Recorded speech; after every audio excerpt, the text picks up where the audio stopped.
نحمده ونصلی علی رسولہ الکریم اما بعد۔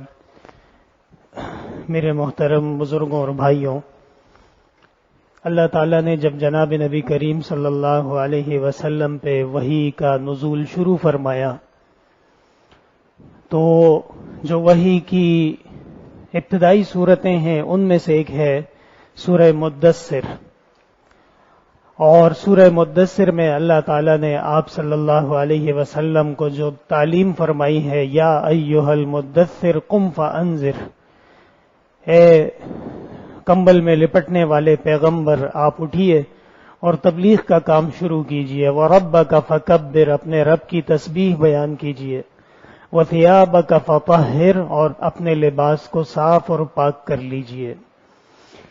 یہ جو صاف اور پاک کرنا ہے اس کو ہماری اور آپ کی شریعت اسلامیہ میں طہارت کہتے ہیں۔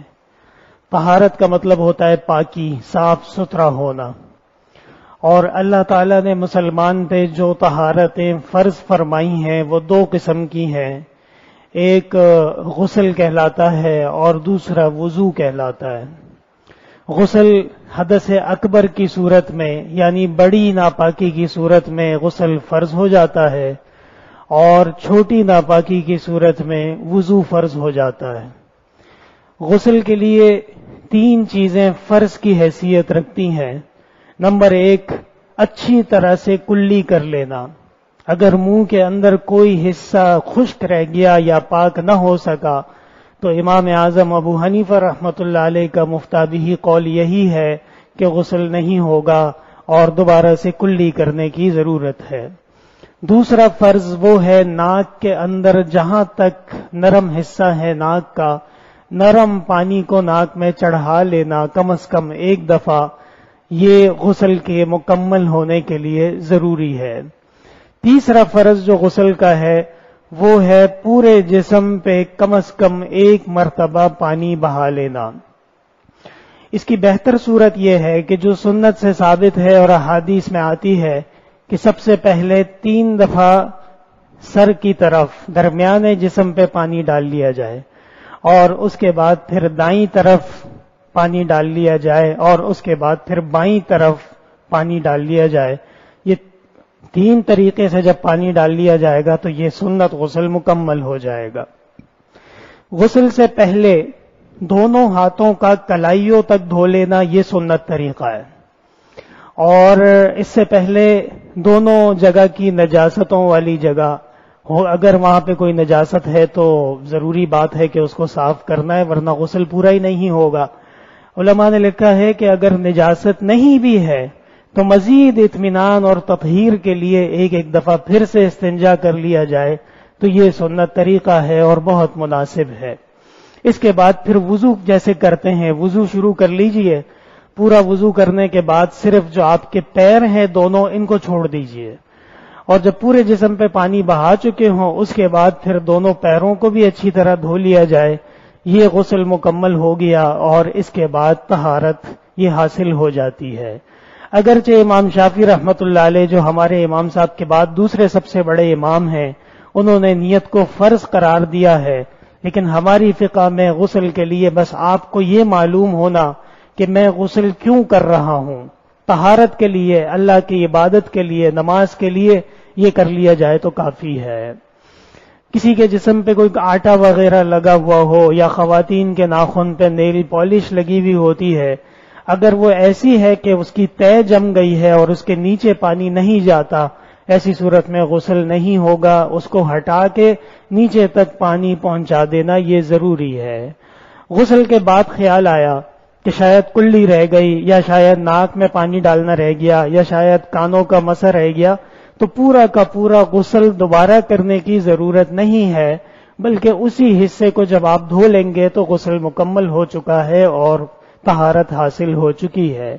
غسل کے بعد وضو کی ضرورت نہیں ہے، اس لیے کہ غسل کے ساتھ ساتھ وضو خود بخود ہو جاتا ہے۔ وہ لوگ جو احادیث کو نہیں مانتے، بلکہ کچھ گمراہوں کا، یہاں تک کہ قادیانیوں کے بارے میں کہا جاتا ہے کہ یہ قادیانیوں کا طریقہ ہے کہ وہ پہلے غسل کر لیتے تھے اور اس کے بعد پھر دوبارہ سے وضو بھی کرتے تھے، تو میں نے اپنے والد صاحب رحمۃ اللہ علیہ سے یہ سنا، فرماتے تھے کہ وضو کے بعد، غسل کے بعد وضو دوبارہ کرنے کی کوئی ضرورت نہیں ہے۔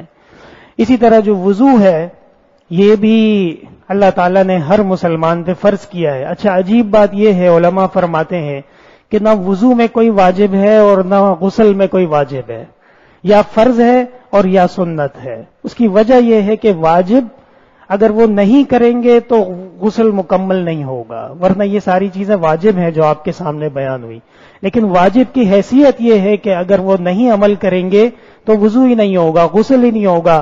اس لیے عوام کی آسانی کے لیے کہہ دیا جاتا ہے کہ یہ فرائض میں سے ہے۔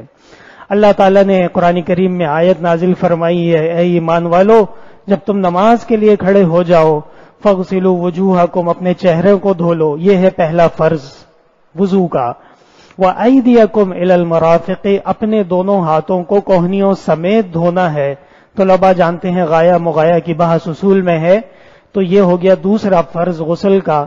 اور وَامْسَحُوا بِرُؤُوسِكُمْ، اپنے سروں پہ مسح کر لیا کرو، سر پہ مسح کرنا فرض ہے۔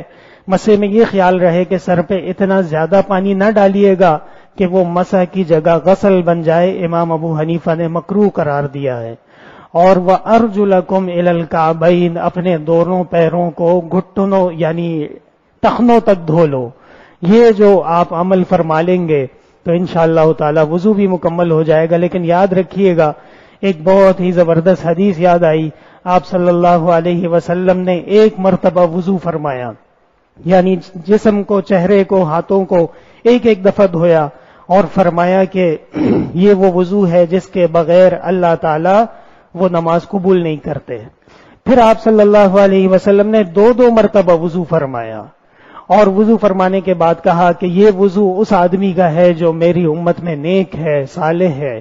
اور پھر آپ نے تین دفعہ وضو فرمایا اور فرمایا ھذا وضوئی و وضوء الانبیاء من قبلی، یہ میرا اور مجھ سے پہلے نبیوں کا وضو ہے۔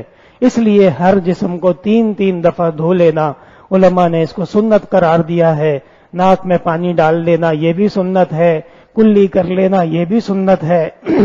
کلی کی کئی سنتیں ہیں، بات طویل ہو رہی ہے لیکن مسائل ضروری ہیں۔ ایک دفعہ سن لیجئے کہ ہاتھ سیدھا استعمال ہوگا کلی کے لیے، منہ میں باہر سے پانی ڈالا جائے گا یہ بھی سنت ہے، جو اندر پانی ہے اس کو اچھی طرح ہلا لیا جائے گا یہ بھی سنت ہے، اور اس پانی کو نگلنا نہیں ہے، واپس باہر نکالنا ہے یہ بھی سنت ہے، اور یہ عمل 3 دفعہ ہوگا یہ بھی سنت ہے۔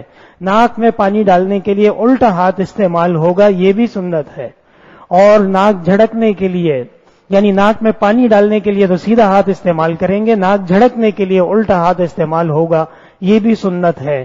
ناک میں جو پانی ڈالا گیا ہے اس کو باہر نکالا جائے گا یہ بھی سنت ہے، اور 3 دفعہ ڈالا جائے گا یہ بھی سنت ہے۔ تو اس طرح وضو کی مزید بھی کئی سنتیں ہیں، اور اسی کے ساتھ ایک طہارت بچ جاتی ہے جسے تیمم کہتے ہیں، وہ تھوڑا سمجھنا ضروری ہے۔